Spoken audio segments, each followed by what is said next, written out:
Hello, I'm George Bailey, and I'm director of our business at Sotheby's here in Chester and responsible for our offices in the north of England.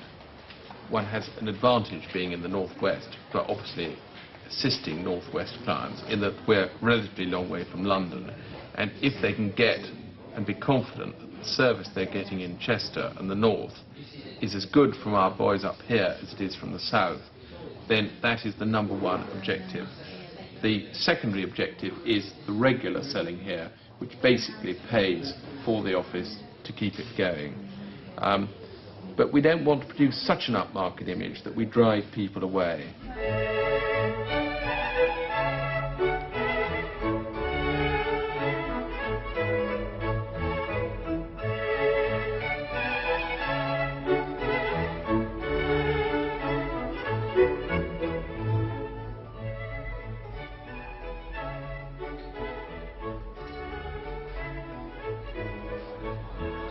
With the bigger objects, there is tremendous competition for sales. The major auction houses want the best lots. They create the best publicity, the biggest interest. Therefore, we want those objects, and clients know that there is competition, and auctioneers are willing to negotiate the commission and do anything really to get that sale. Auctioneers are looking for different areas in which they can expand to try and keep their turnover moving forwards. These, what we call advisory days or antiques discovery days, why we do it is that it does, one, create a great deal of publicity, and our name is therefore circulated in the area. One of the problems of these days is that you'll see an immense amount of people here, and they're bringing to one things which they have collected or owned for 100 years, and always it's always been inherited, always from great Uncle Sid. 4484 for ceramics is next, or 85. And the vase that comes in is probably always sit on their mantelpiece, and the client will tell you this has always been known as the vase. And they come in, and you'll see the ceramics line here. It's always the strongest and fullest with people with all these small things wrapped in old newspapers. And the client comes and sits down and unrolls it. And the ceramics man, Mark Newsted, will sit from 10 o'clock till 5 o'clock. And the problem with the days is that somebody may come if it's very busy and sit and wait for a couple of hours. And he has been, the specialist, been sitting there for 4 or 5 hours evaluating these things, and in front of him appear things which are absolutely worthless. And you've got to still tell that client in the best possible way that the things that their family have owned for 100 years are worth nothing. And it's very easy to give them the wrong impression because they don't realise that you've been there for 5 hours. But you only need to upset one like that and they wander off saying that Sotheby's are an extremely arrogant lot of people. Well, I brought this walking stick jug, that I call it, and 2 further pieces of ceramic down here. One which depicts the war for the freedom of the slaves in America, which is an early Podmore, and the other one is another early Podmore of the Willowpat. How did you find that out? Well, it says so on the back. What have you brought in today? Just this sewing table. It's a Victorian work table. And actually I want to sell it because moving into a small flat I've had to part with quite a lot of things, and this I really think I'd be better without. If they told you it wasn't worth very much, would that bother you?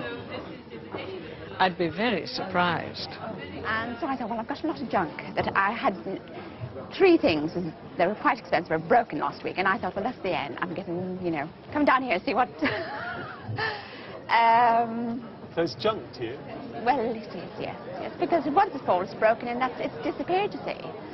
So I would rather, if there's any value, to sell it and buy an electric caddy car.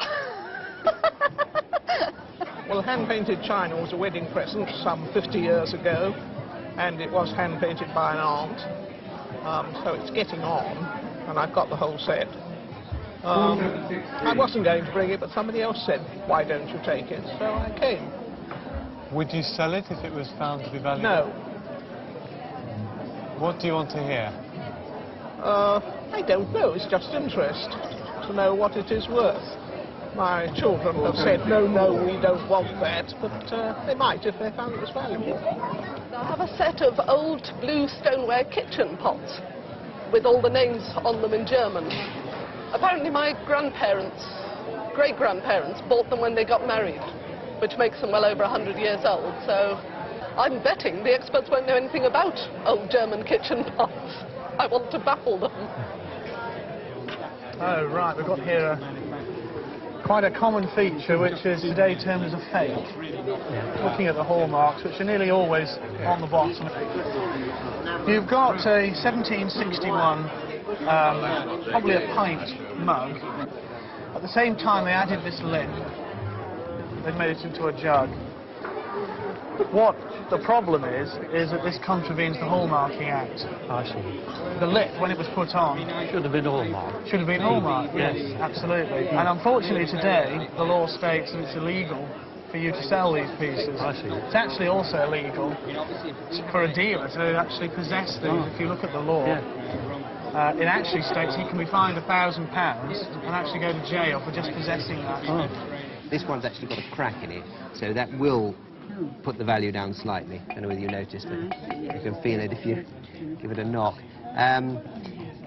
But with a crack, I should think probably could be restored without too much difficulty, around about 150. So still quite a nice surprise. And I should think that has an auction value of between £200 and £300. Really, it's not saleable damage though, unfortunately. What would it be worth if it wasn't? About £100 to £150. There's really very little collector's interest in this sort of thing. We do attract all sorts of clients and objects of whatever at the lowest level, and those are the ones where it's very difficult knowing what you accept for sale and what you don't. We could take in thousands of lots which were making £20, £30, but they cost a lot to handle, and therefore we struggle to make money on them. 4385 ceramics, please. And the odd times when we do find something, we had a picture the other day in Manchester that made 90,000 from one of these days. That is then tremendously exciting. I would put this at sort of late Regency William IV. I thought it was a little later. I thought it was about 1860, but I'm not Oh no, sure. I think it's earlier than that. I think it's about 1835, really. Yes. And it's rather nice. It belonged to my great-grandmother.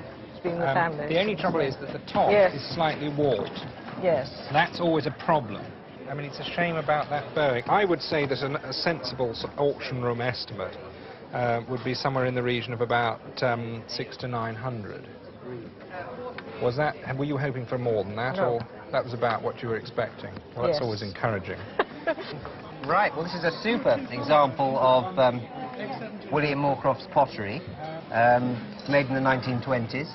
An extremely good example, both in colour and design. The design sort of fills the whole vase really well, and there's nothing at all wasted in the design.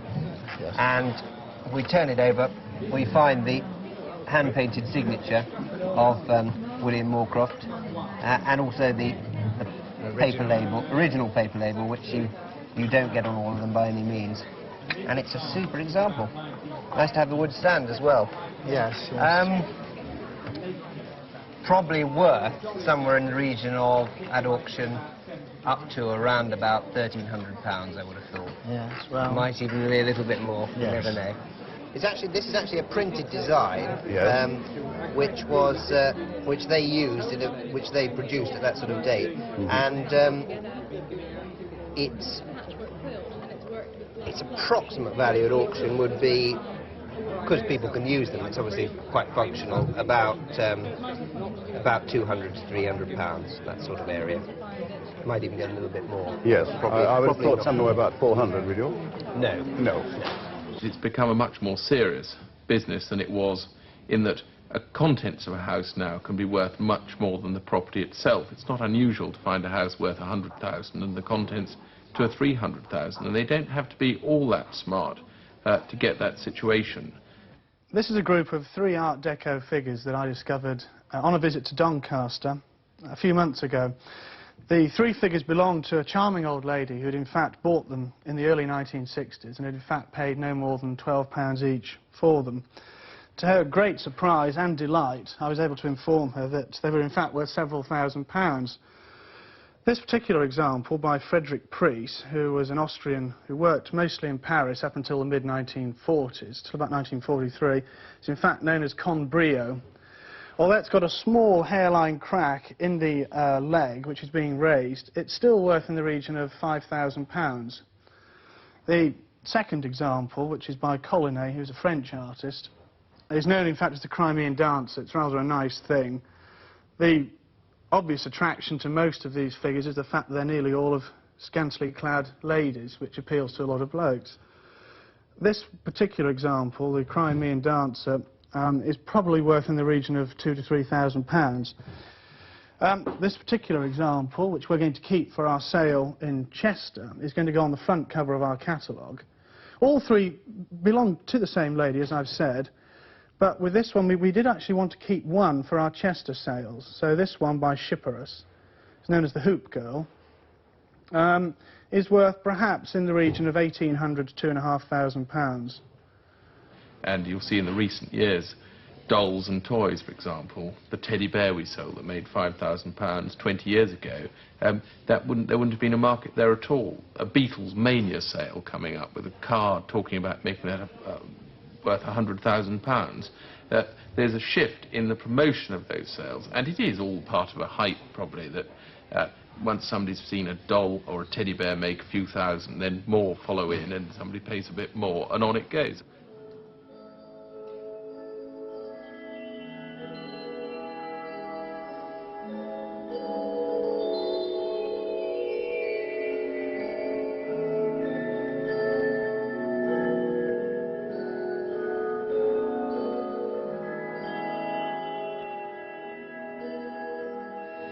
You've got to have a certain mentality to collect anything, but obviously there are people who are always interested in dolls, perhaps because they remember them from their childhoods or their mother's childhoods or that kind of thing. How many of the dolls that you sell actually get played with?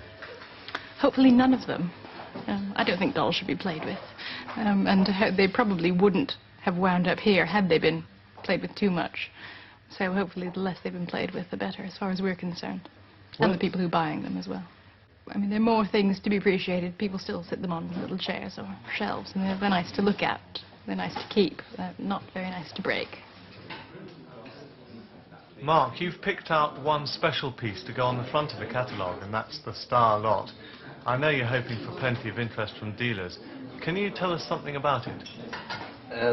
Well, this piece here, made by Obadiah Sherratt in the early part of the 19th century.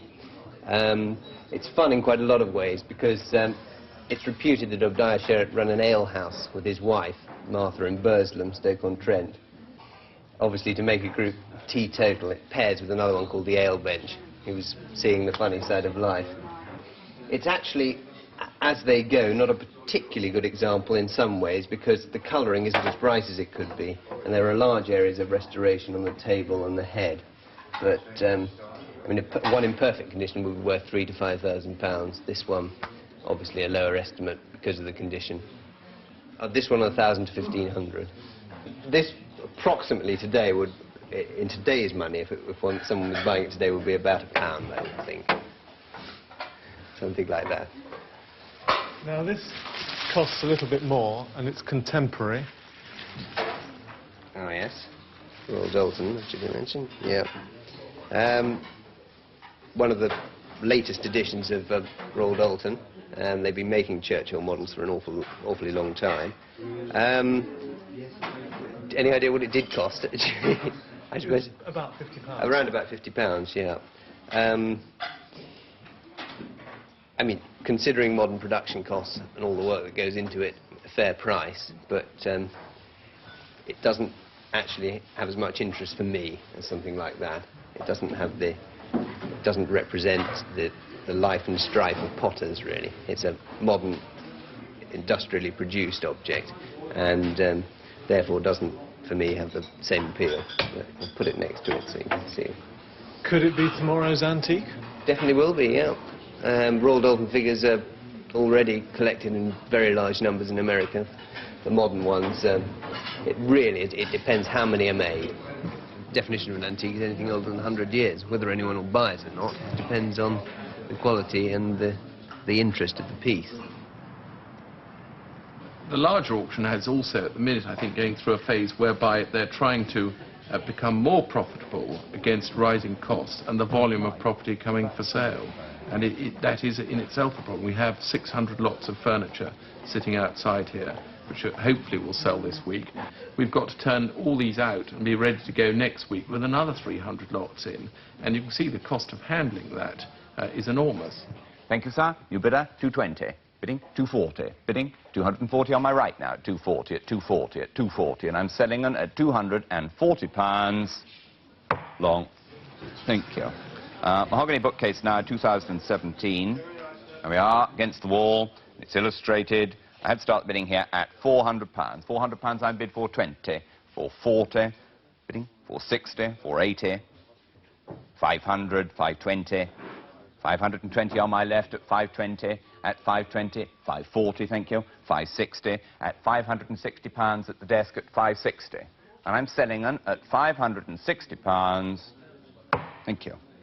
I remember when I first took my first Sotheby sale in Belgravia, as it was in London, I was absolutely petrified. I'd done quite a lot of selling in our business in the West Country before that, and was quite well acquainted with the bidding increments and so forth.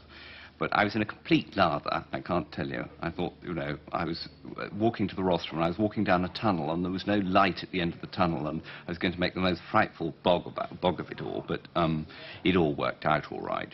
At opening bid of £30 only then, and I'm selling at 30. Well done, madam. £30, ladies' bid, seated. And having overcome that first hurdle, then almost every other sale that you take thereafter is not a routine exercise, because all sorts of things can go wrong. You really do have to be on your mark. And even now, before a sale, I'm relatively nervous. I mean, if it's a very grand sale, one's really fortunately more nervous. £1,450. It's against you all in the room at £1,450. I'd just as soon not shout against conversational chatter, if you don't mind. I'm trying to get on as quickly as possible. Thank you. I have £1,480 at the desk. Any more anywhere else? At £1,480. It's in my blood. I started in this business when I was about 16. My father's an auctioneer in the West Country. And he used to have farm sales, and I was always involved in selling out the kitchens, plastic buckets for 1 and 6p, or 1 and 9p, can I say, somewhere. Great fun. Sort of house and farm clearance type sales. And I thought this was great. I couldn't understand where all these people came from, and they wanted to bid, and you were auctioneer, and you were a little god sitting in your rostrum and actually controlling what was going on.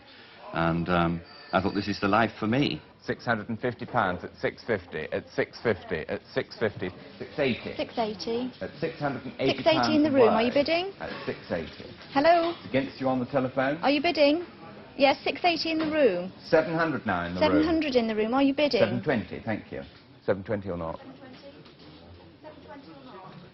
720, thank you. 750 in the room. 780 or not? 780 on the phone. 800, thank you. 50 now. At £800 in the room then, at 800. It's against you on the telephone. Nope. At 800 now, seated at 800, at 800, and I'm selling at 800. Have you all done at £800? Thank you. I certainly don't do it for the money. I can tell you that. It's a very badly paid profession. If you ran your own business, I dare say you would earn more, but when you work for somebody else, it is not a job that brings you riches anyway, but it brings you great satisfaction day to day. You see people, and you see objects, and you have a lot of fun. You know, it's just good fun. We've got 3 Windsor-y type chairs. We've got a very comfortable, glad to hear you say it, madam. 3 Windsor-y type chairs, 1 Regency sabre-leg chair, and another sabre-leg armchair. Well, that's a useful lot, isn't it, for anybody who collects country furniture? £250 off the top of his head.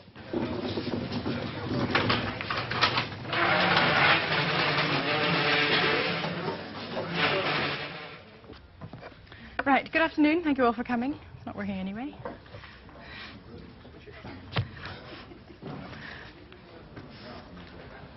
Still not working. We don't mean it, really.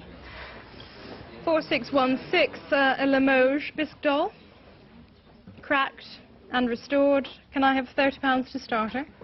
£30 to start it. Thank you. 32, 35, 38. You're less than 40. 20 yards from Sotheby's collector's department. Has anybody been to view your collection? Oh yes, we have lots of people come in. Yes. And did you come here deliberately because Sotheby's are next door? Not altogether, no, but it was one of the reasons we thought it would be, you know, interesting. Do you nip next door to buy yourself? Oh yes, I go and buy. If I can buy it at the right price, to sell it at the right price, yes. I've got to be able to sell them at the reasonable price for people to buy and just make a little profit as well. £60 to start it, please. Nobody wants it at £60. Nobody wants it at all. 50 is bid, thank you. 55. It's a bit like a wholesaler's, isn't it? It is a bit like a wholesaler, yeah. We're all having to go for the same things at the same time, though, aren't we? It's a bit of a problem, really. Garby. 4619 is withdrawn. 4620, short blonde plush teddy bear. And £50 is bid. Is there any advance on £50? 55, 60, 65, 70.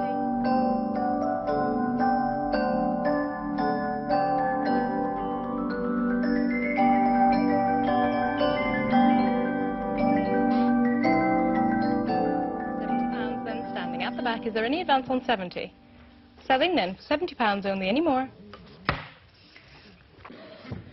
Remember when I first started working for Sotheby's, I used to go home and I said, we've had this in the family for 100 years or more, it must be worth something. And I said, no, I'm sorry, I've come to learn it's worth a few pounds, Mum.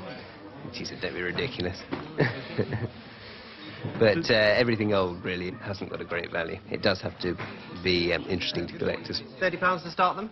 30's bid. 32, 35, 38, 40, 42, 5, 80, 85, 90. £90 conceded. £48. 48. Axworthy. Finished at £75. Axworthy, 75. All done at 110. Finished with them at 110. 110. 65.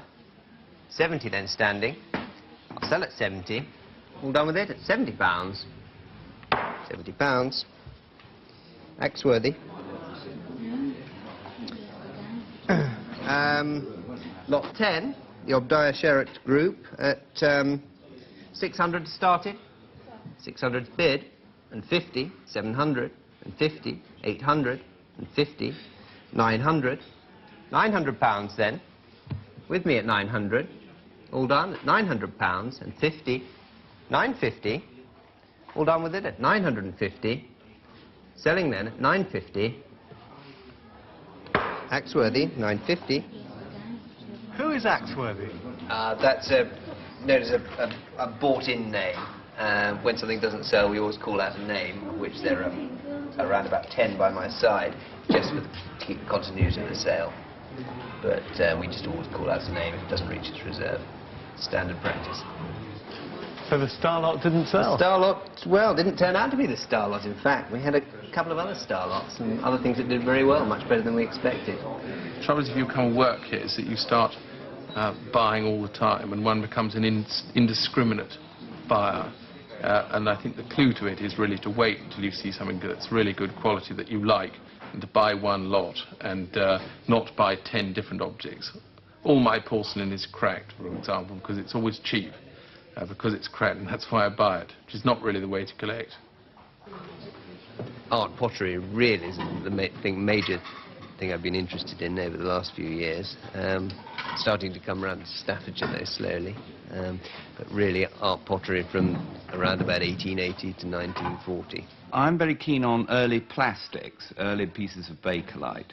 I think that there's going to be a sort of radio sets, early crystal radio sets that have very pleasantly moulded, sort of deco-esque type cases. Oh, I don't collect really anything, especially not dolls. No. Surely you could make a killing if you knew what to buy. Well, but you've got to be passionately interested, or economically interested in dolls, and they don't. I mean, the occasional doll does quite appeal to me, but not enough to put my money where my interest is, really. Against you, 55, 60. I collect any little pieces that go cheap in the auctions. It'd be so nice to collect the items that you really wanted. But obviously they're very expensive, so I collect small little pieces purely to put in my home. I'm not a collector for investment. Perhaps a table or a lamp here and there, if I can afford it. To save time, £150 somewhere. What's the best part of the job? When people are grateful, I find that very satisfying. When you sell a teddy bear and you get a record price, and the little old lady faints. She's so pleased that you've actually made some money for her. That's nice. It's nice to be thanked, and that doesn't happen very often. People think that we aren't people too, and we don't care. We're just people trying to do a job as best we can. And when we succeed, and when people are grateful, that's, I think, the nicest part.